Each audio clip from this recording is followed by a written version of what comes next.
Two people can have the same job, the same income, even the same opportunities, but over time, their financial lives look completely different.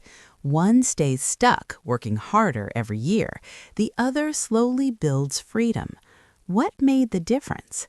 Often, it starts with something invisible, a shift in mindset. Today, we're going to explore the first mental step people take when they begin moving from the left side to the right side of the cash flow quadrant. Welcome to Decode C1 Wealth English, a learning series by Hana House, where we decode advanced English through finance, investing, and real-life ideas. In the last lesson, we talked about the salary trap. Many professionals earn good money, but their lifestyle becomes dependent on that salary, which raises an important question: how do people begin to move beyond that trap?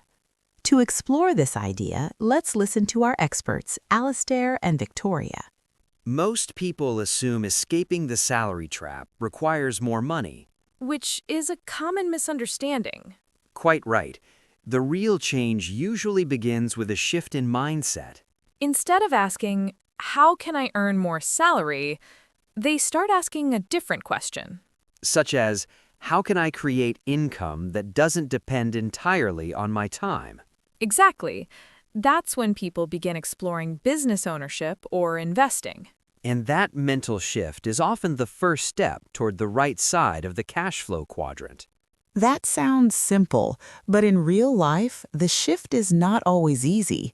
Let's see how this idea appears in an everyday conversation between Liam and Sophie. I've been thinking a lot since our last conversation about the salary trap. Uh-oh, that usually leads to dangerous life decisions. Very funny. But seriously, I realized something. What's that? I've always asked the same question. How do I earn a higher salary? That's what most people focus on. But now I'm starting to wonder, maybe the real question should be, how do I build income outside my job? Now that's an interesting shift. So the goal isn't to quit my job immediately. Of course not. Most people start small, a side project, a small business, or learning how to invest.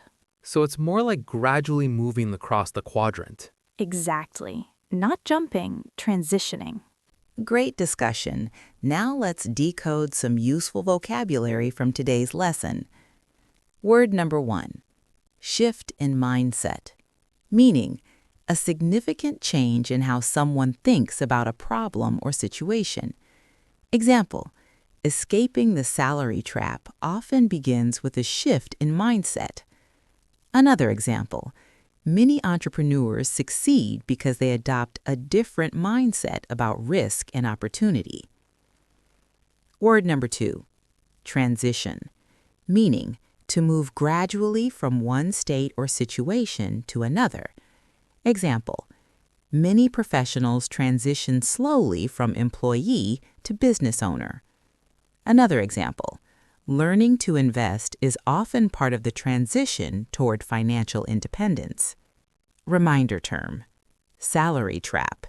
You might remember this expression from our previous lesson. The salary trap describes a situation where a high income makes it difficult to leave a job because your lifestyle depends on it.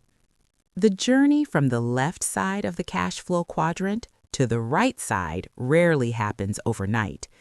Most people don't suddenly quit their jobs and become investors. Instead, the process often looks like this: employee, self-employed, business owner, investor. But everything starts with one important step, a shift in mindset.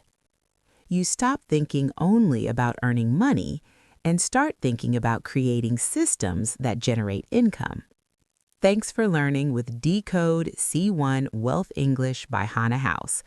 Today we talked about the first step to escaping the salary trap, changing how you think about income.